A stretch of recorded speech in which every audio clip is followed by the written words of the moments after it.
Dear students, this video discusses numericals related to half power beamwidth and beam area. So consider first problem. An antenna has a field pattern given by E of theta is equal to cos square theta for 0 degree less than or equal to theta less than or equal to 90 degree. Find half power beamwidth. So the general field pattern of an antenna is given like this, where this is the major lobe.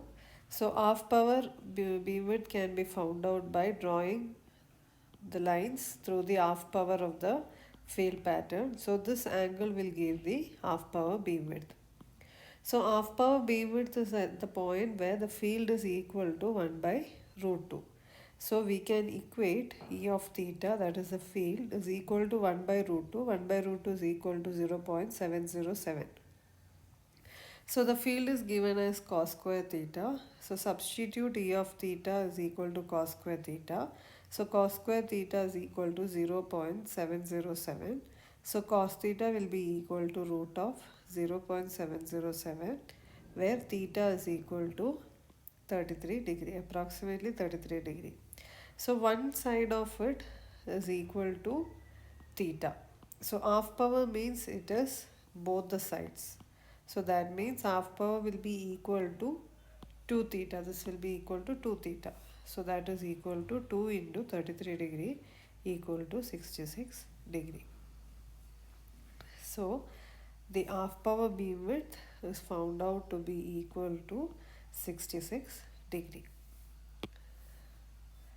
Next problem, an antenna has a field pattern given by E of theta is equal to cos theta cos 2 theta for 0 degree less than or equal to theta less than or equal to 90 degree.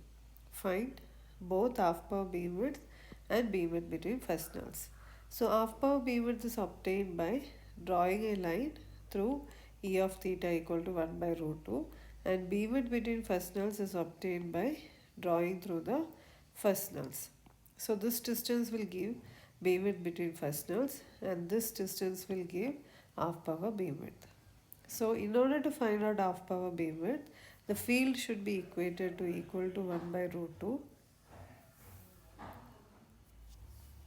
So E of theta is equal to 0.707.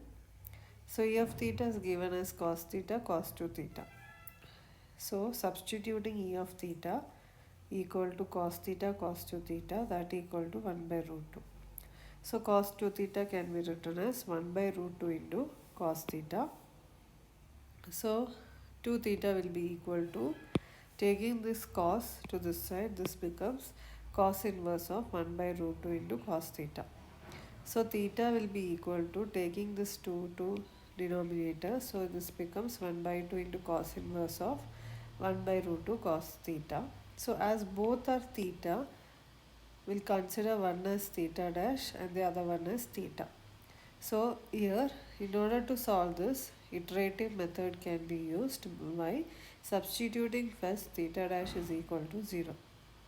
So when theta dash is equal to 0, theta will be equal to 1 by 2 into cos inverse 1 by root 2 into cos 0.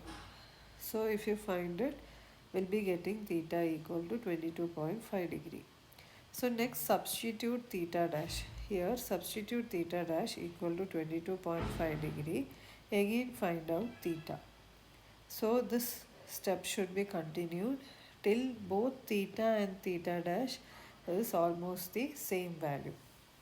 So continuing, we'll get this theta as 20.03.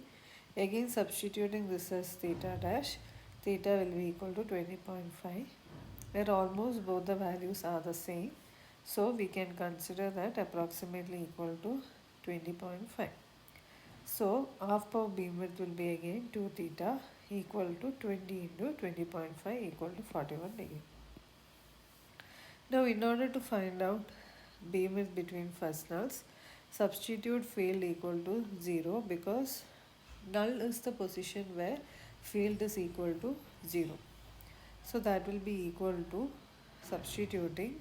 So here the angle which satisfies both is, suppose you consider cos 90.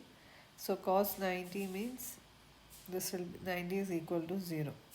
So here 2 into theta. So that means theta will be equal to 45 degree, and half power beamwidth or beamwidth between fasteners will be equal to 2 theta again. So that will be equal to 2 into 45 equal to 90 degree. Now next is problem related to beam area. So here the field pattern is given and have to find out the beam area. So the general formula of beam area can be utilized where theta is varying from 0 to pi, phi will be varying from 0 to 2 pi, normalized power into the solid angle, where d omega is equal to sine theta d theta d phi. So here in the problem, field is given. Now that has to be written in terms of power.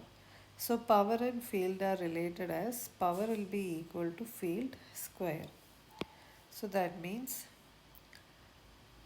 here cos square theta square has to be considered into d omega, which is equal to sine theta d theta d phi. So separate out the terms related to theta and phi. So theta, phi terms and theta terms are separated.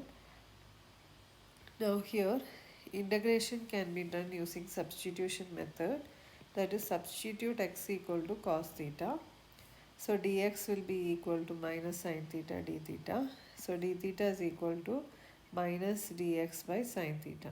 Suppose theta is equal to 0, theta equal to 0, x will be equal to 1, and theta equal to pi by 2, x will be equal to 0. So if you substitute instead of cos raised to 4 theta, so there it will be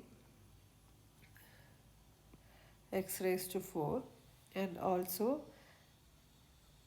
here the minus sign is there instead of minus sine theta d theta. So here minus tx has to be substituted, so this negative comes into picture. So finally integrating it, we will get it as x raised to 5 by 5 and applying the limits. So upper limit and lower limit apply it. So that will be equal to 2 pi by 5 steradian. Now approximately beam area can also be found out using the formula theta hp into phi hp. This has been solved in the previous problem where we have found out already theta to be equal to 33 degree. Otherwise again field has to be substituted equal to 1 by root 2 and theta has to be found out. So to convert it into square radians, dividing the value by 3283, so we will obtain it as 1.33 steradians. So steradian is also, so this value and this value is almost the same, approximate and exact method is giving almost the same value. So do share, like and subscribe to the channel for latest updates.